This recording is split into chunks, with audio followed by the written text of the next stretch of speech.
La stratégie du groupe, telle qu'elle a annoncé, elle est très claire et basée sur, on va dire, sur une stratégie claire qui se base à la fois sur la réalisation de grands projets miniers, et on l'a vu avec Boto et Tizem, on voit ce que ça a donné, sur l'optimisation de nos actifs et notre portefeuille minier pour se concentrer sur les sites et les opérations minières à plus forte valeur ajoutée, et également se concentrer sur les métaux qui sont porteurs, comme je l'ai annoncé, sur l'or, sur l'argent, sur le cuivre.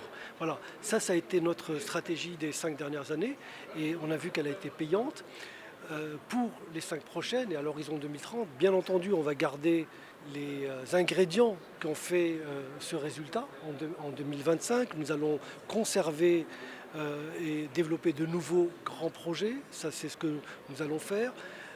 Nous allons aussi garder un portefeuille qui est diversifié à la fois géographiquement mais aussi en termes de métaux avec l'or, l'argent comme valeur refuge et également le cuivre comme valeur de développement.